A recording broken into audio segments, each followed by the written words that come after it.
Alors Ray, tu nous as parlé de certains cas où nous sommes censés allumer à l'extérieur. Tout à fait. Mais sachant que pendant cette période de Hanouka, souvent il y a beaucoup d'intempéries dehors, du vent, et lorsque je vais allumer, ça va tout de suite s'éteindre. Alors est-ce que c'est un problème? Oui, tout à fait, Jonathan. Comme on l'avait dit, il faut absolument qu'au moment de l'allumage, les fioles d'huile aient au moins le potentiel de rester 30 minutes allumées. Donc, si tu allumes comme ceci directement au vent, c'est presque évident qu'elles ne vont pas rester allumées 30 minutes et donc l'allumage ne sera pas valable et tu auras récité des bénédictions en vain, Jonathan.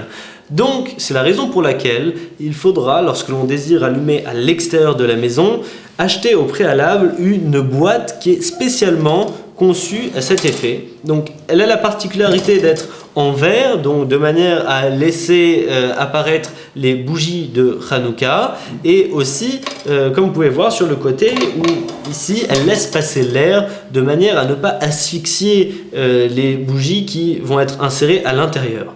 Donc, il va falloir que tu rentres la Hanouka à l'intérieur de cette boîte, et cette boîte va avoir la particularité de protéger, de faire écran avec le vent, et donc tes bougies vont pouvoir rester allumées pendant le temps requis.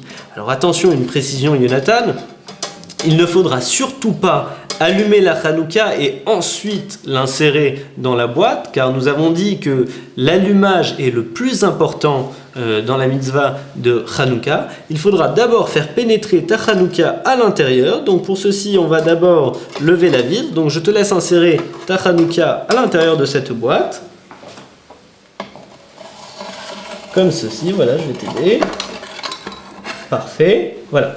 Une fois que celle-ci est insérée à l'intérieur de cette boîte en verre, donc tu peux désormais allumer normalement. Donc je te laisse passer de l'autre côté et allumer pour montrer voilà, comment il faut faire. Donc toujours par rapport à l'endroit où tu te trouveras, il faudra toujours allumer de gauche à droite. Donc ici, de la manière dont tu trouves donc ta gauche, voilà, tu vas commencer avec cette bougie, donc en récitant bien évidemment les bénédictions. Et commencer par la bougie de gauche. D'accord. Donc la première bénédiction. Baruch ata Hashem Elokeinu melech haolam asher kideshanu bemitzvotav vetzivanu leadlik ner Hanouka. Très bien. Baruch ata Hashem Elokeinu melech haolam she'asa nisim la'avotenu bayamim haem bazman hazeh. Très bien. Et tu ne t'interromps pas jusqu'à ce que tu aies allumé au moins la première des bougies, donc la plus à gauche.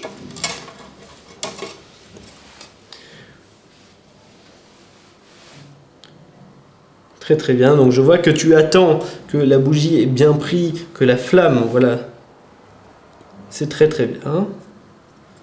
Donc, à ce moment-là, donc, nous chantons un Nerot Halalou et le Mizmor de Hanouka, le Télim relatif à la fête de Hanouka.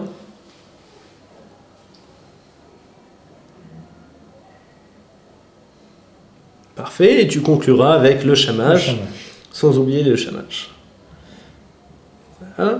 Immédiatement après, de manière à ce que le vent n'ait pas le temps d'éteindre ces bougies, donc tu replaceras cette vitre en verre délicatement, de manière à ne pas ni te brûler ni la casser, et ainsi les bougies ne seront plus exposées au vent puisqu'elles seront protégées de tous les côtés par ces vitres.